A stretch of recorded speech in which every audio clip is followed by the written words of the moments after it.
Hello, everybody. This is Nicole, and today I am going to be reading the second chapter in A Thousand Heartbeats by Kiera. I went on ahead and labeled it. Chapter 2 is called Annika.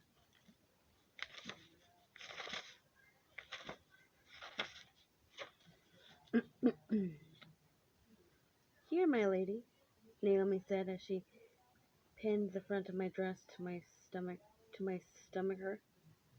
This is the last one.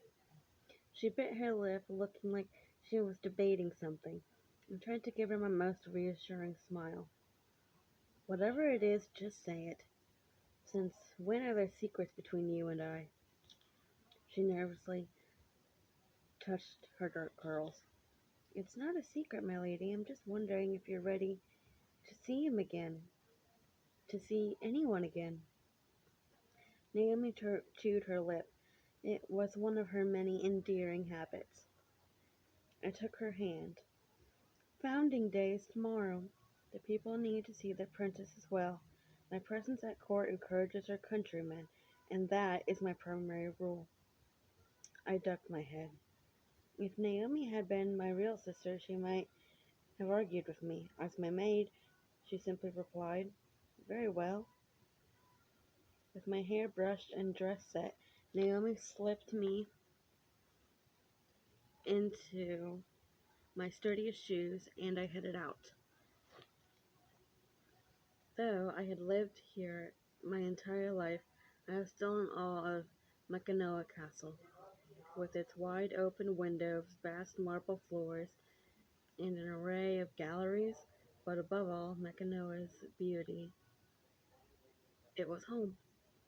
My mother and father had foregone a church wedding in favor of exchanging their vows in the field outside. I was born here. My first words, first steps, first everything happened for me here. I was so proud of it all, so in love with this place and the land. There was very little I wouldn't do for it. Indeed, there was apparently nothing I would do for Kiera. I walked slowly toward the dining hall. As I approached the door, I paused. Maybe Naomi was right. Maybe it was too soon. But I'd been seen, and now it was too late. Aeschylus noticed me before my father did, and he stood quickly, coming across the hall to greet me. The first real smile I'd had in weeks spread across my face as he embraced me. I've been aching to see you, but Naomi said you weren't up for company, he said quietly. He reached up, brushing a lock of hair from his face. Aeschylus and I had both been gifted our mother, Evelina's ashy brown hair and her warm brown eyes. But there was no mistaking. There was Aeschylus, who was the echo of Theron Badet. It was dull, I assure you. Nothing but me sighing about my state. Besides, I'm sure you had much more important things to tend to. I tried to sound breezy, but I sensed I was failing.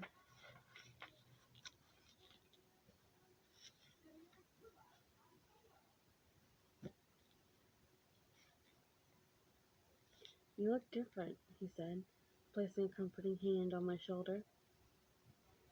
I shrugged. I feel different. He swallowed hard. Is it all settled then? I nodded and lowered my voice. It's all left to Father's timing now. Come and eat. There's no sorrow cinnamon cannot fix. I giggled as we walked, thinking of our mother's words.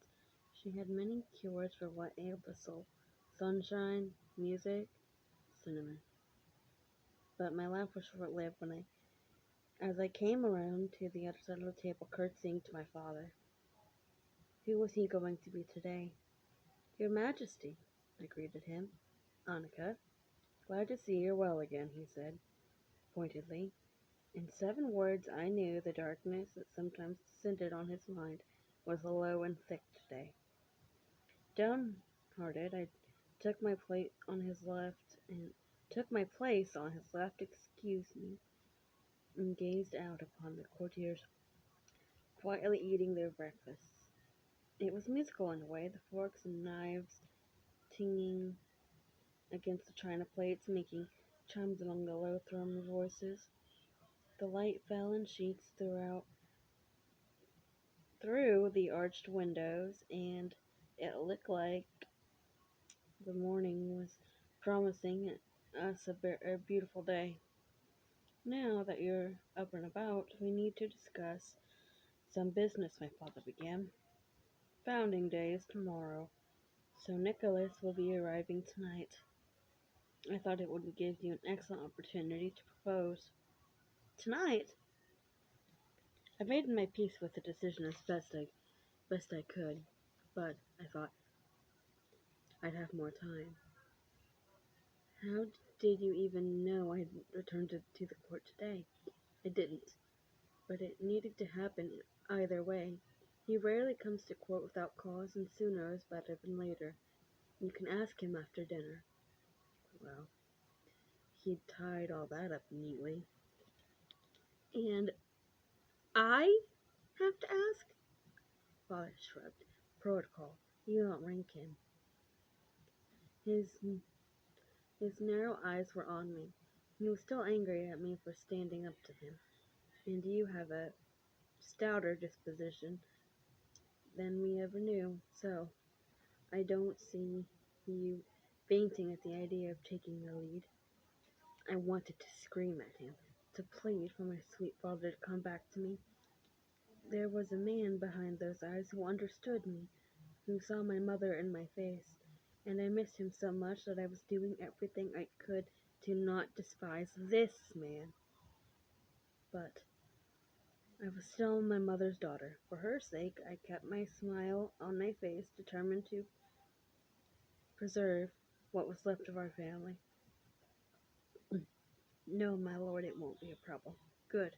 He turned back to his meal. Escalus was true to his word. Cinnamon breads with icing were sitting right within arm's reach. As tempting as they were, I'd completely lost my appetite. So, that is chapter 2, and I will go on ahead and read chapter 3, which is Lennox. Lennox. I woke several hours later with Thistle's muzzle on my leg. I looked down at her, wondering why she didn't run off to wherever it was she tended to hide most of the day. Maybe she just knew I needed her. The berries I'd picked this morning were still in my waist belt, and I left them in a little pile for her on the edge of the bed as I redressed myself for the rest of the day. Black pants tucked into black leather boots, white shirt under a black waistcoat. And though I had no intention of riding today, I put on my cape. I wandered from the depths of the castle out into the hazy daylight, the winds off the ocean kicking my hair up as I walked toward the fields.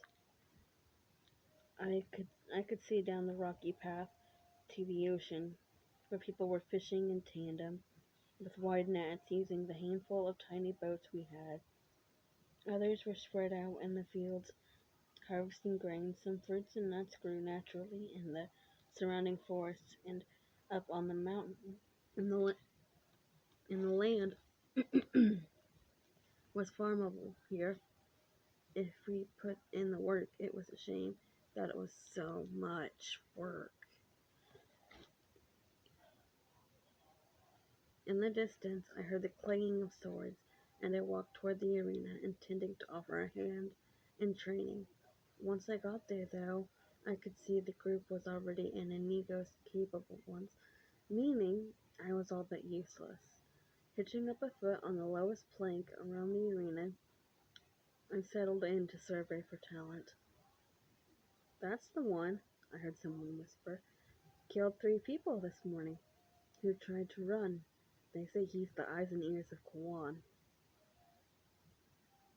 If they capture someone important, he's the one who can take care of them, another hushed voice replied. Not even Kwan's guards are cold enough to kill them. Kwan is strong, but he isn't heartless, a third chimed in. Do you think he can hear us? If I'm the eyes and ears of Kwan, it is best to assume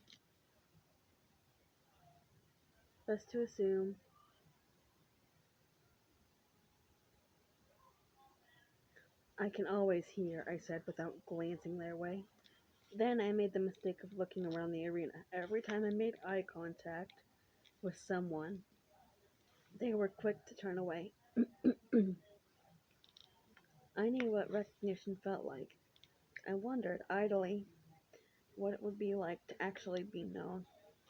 Then a deeper ache came from the surface, and I wondered what it would be like to be forgiven.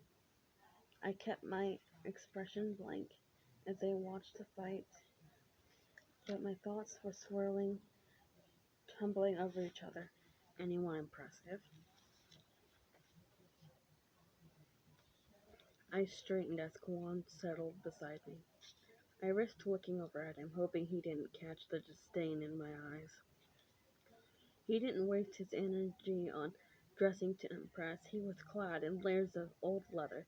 His dark hair was tied back, but was also unbrushed, and one long braid strayed over his right shoulder.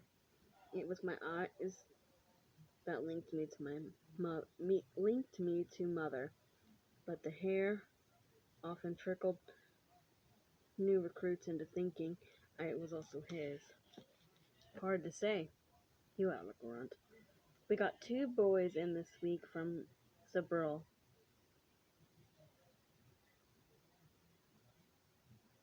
The word hung between us. Sabril was so far west, they were practically neighbors to the enemy. That's a long trek, I commented. It is. They weren't looking for us, it turns out. Didn't know we existed. But they wandered to the edge of our lands, and they happily joined for lodging and warm clothes. Didn't know we existed, I muttered. Don't worry. They'll all know soon enough. He reached down, hitching up his heavy pants. About your conquest this morning. 3 against 1 is no small thing. But I would prefer that you stop them from running at all, rather than catching them. That would be better use of your time, and we need the numbers. I bit my tongue. It wasn't my fault if his little kingdom didn't meet people's expectations. What do you suggest? Appropriate warning. He looked up at the sky. I hear you're giving another lesson tonight. Make the consequences known. I looked away, sighing. Yes, sir. He clapped me on the back. Good boy. Keep an eye out here. If anyone shows promise, report to me. With that, he strode away, people parting as he approached. It was a similar reaction to the one I received when I walked somewhere, though his was much grander. I watched him go, thinking there might be something valuable in there. If I couldn't be known or forgiven, perhaps it was enough to be feared. And that ends two,